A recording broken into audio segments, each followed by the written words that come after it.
다윗은 유다 베들레헴 에브라 사람 이세라 하는 사람의 아들이었는데, 이세는 사울 당시 사람 중에 나이가 많아 늙은 사람으로서 8아들이 있는 중 그 장성한 세 아들은 사울을 따라 싸움에 나갔으니, 싸움에 나간 세 아들의 이름은 장자 엘리압이요, 그 다음은 아비나답이요, 셋째는 삼마며, 다윗은 막내라.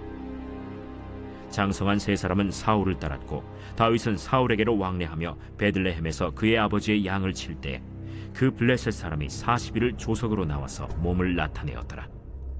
이새가 그의 아들 다윗에게 이르되, 지금 네 형들을 위하여 이 볶은곡식 한 에바와 이 떡 10덩이를 가지고 진영으로 속히 가서 네 형들에게 주고, 이 치즈 10덩이를 가져다가 그들의 천부장에게 주고, 네 형들의 안부를 살피고 증표를 가져오라. 그때 사울과 그들과 이스라엘 모든 사람들은 엘라 골짜기에서 블레셋 사람들과 싸우는 중이더라. 다윗이 아침에 일찍이 일어나서 양을 양 지키는 자에게 맡기고 이새가 명령한 대로 가지고 가서 진영에 이른즉, 마침 군대가 전장에 나와서 싸우려고 고함치며, 이스라엘과 블레셋 사람들이 전열을 벌이고 양군이 서로 대치하였더라. 다윗이 자기의 짐을 짐 지키는 자의 손에 맡기고 군대로 달려가서 형들에게 문안하고 그들과 함께 말할 때, 마침 블레셋 사람의 싸움 도두는 가드 사람 골리앗이라 하는 자가 그 전열에서 나와서 전과 같은 말을 하매 다윗이 들으니라. 이스라엘 모든 사람이 그 사람을 보고 심히 두려워하여 그 앞에서 도망하며, 이스라엘 사람들이 이르되, 너희가 이 올라온 사람을 보았느냐? 참으로 이스라엘을 모욕하러 왔도다.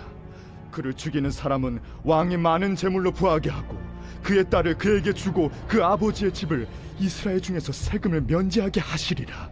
다윗이 곁에 서 있는 사람들에게 말하여 이르되, 이 블레셋 사람을 죽여 이스라엘의 치욕을 제거하는 사람에게는 어떠한 대우를 하겠느냐? 이 할례받지 않는 블레셋 사람이 누구이기에 살아계시는 하나님의 군대를 모욕하겠느냐? 백성이 전과 같이 말하여 이르되, 그를 죽이는 사람에게는 이러이러하게 하시리라 하니라. 안녕하세요. 오늘도 따뜻한 말씀밥을 통해 영혼의 양식을 공급받으시길 소망합니다. 압도적인 피지컬을 앞세워 윽박지르며 모욕하는 블레셋 장수 골리앗 앞에 이스라엘은 두려움에 사로잡혀 집단 패닉 상태에 빠져버렸습니다. 자신들을 위해 세운 사울 왕도 다를 것이 없었습니다. 왕을 세우는 것은 하나님께서 원하셨던 것이 아니죠. 사울 왕의 모습을 보면 인간들의 합리적인 집단 지성도 우리가 전적으로 신뢰할 수 있는 것이 아니라는 것을 생각하게 됩니다. 하나님은 큰 두려움에 빠져 있는 그들을 구원하기 위해 한 사람을 준비시키셨습니다. 그 사람은 바로 다윗입니다. 다윗은 이미 16장에서 보았듯이 사무엘을 통해 사울을 대신할 왕으로 기름 부음 받은 상태였습니다. 그 다윗이 블레셋과의 전쟁 이야기에 등장하고 있습니다. 성경 기자는 두려움에 사로잡혀 있는 전장에서 갑자기 다윗이 살고 있는 유다 베들레헴으로 장소를 전환시켜 그에 대해 설명하고 있습니다. 그런데 왜 갑자기 다윗이 이 이야기에서 등장하는가에 대한 의문이 듭니다. 왜냐하면 다윗은 이 전쟁에 어떠한 영향을 줄 수 있는 존재가 아니기 때문입니다. 성경 기자의 설명을 통해 알 수 있는 것은 다윗은 철저히 약자에 불과하다는 것이죠. 그는 8형제 중 막내였습니다. 그 말은 당시 사회에서 가장 최소 권한자라는 의미입니다. 그렇기 때문에 본문에서도 드러났듯이 심부름이나 하찮은 일을 도맡아 할 수밖에 없는 위치입니다. 그는 군사도 아닙니다. 3명의 형은 전쟁에 참전했지만 그는 양을 돌보는 목동에 불과했습니다. 다시 말해 외적인 부분으로는 그는 이 전쟁에 어떠한 영향을 줄 수 있는 사람이 아닙니다. 여러분은 다윗을 보며 어떤 생각이 드십니까? 이미 결과를 알고 있기에 다윗의 모습이 약하게 느껴지지 않을지 모르지만 결과를 모르고 다윗을 보면 그냥 아버지의 심부름을 하기 위해 전쟁터에 들린 힘없는 어린 소년에 불과해 보일 것입니다. 그것은 외적으로 보이는 것에 큰 영향을 받는 인간의 합리적이라고 여겨지는 판단입니다. 이 대목에서 하나님은 우리와 전혀 다른 존재라는 것을 다시 한번 확인할 수 있습니다. 또한 그분께서 무엇을 가장 중요하게 여기시는지 또한 알 수 있습니다. 다윗은 아버지의 심부름으로 형들에게 식량을 공급하기 위해 전장에 보내졌고 그저 심부름꾼으로 전쟁의 장소에 참여하게 되었습니다. 어린 자녀를 전쟁에 참여한 형들의 식량을 위해 심부름시키는 것이 현대적인 관점으로 볼 땐 아동 학대처럼 보이고 비난받을 행동인 것처럼 느껴지지만 고대의 문화적 관점에선 매우 일상적인 모습이었다고 학자들은 말합니다. 그러나 이 대목에서 우리는 이러한 문화적 관습을 통해서 다윗을 전쟁의 자리로 이끄신 하나님의 섭리가 있다라는 것을 생각해 볼 수 있습니다.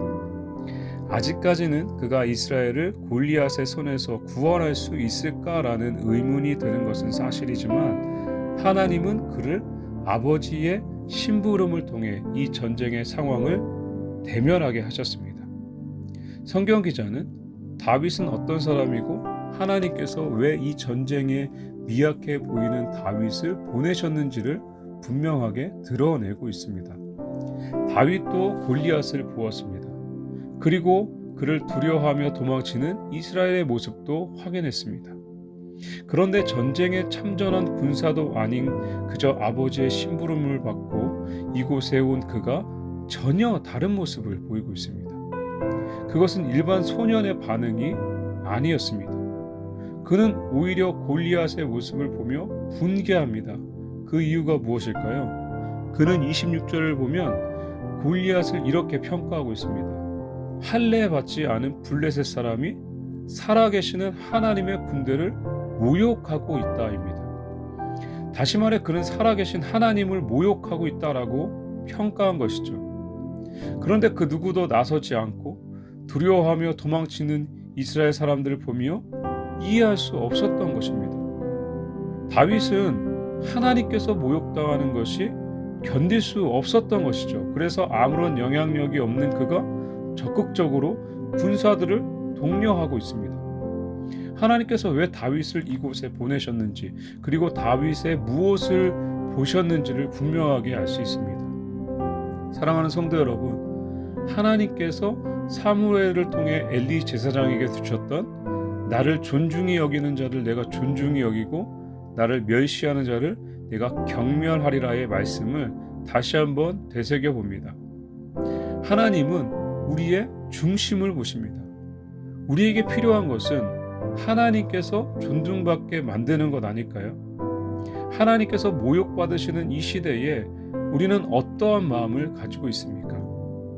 그 어떤 형태이든 간에 하나님께서 높아지시고 존중받으시는 것이 내 삶에 가장 중요하게 여겨지고 그렇게 되어지도록 애쓰는 우리 모두가 되길 간절히 소망합니다.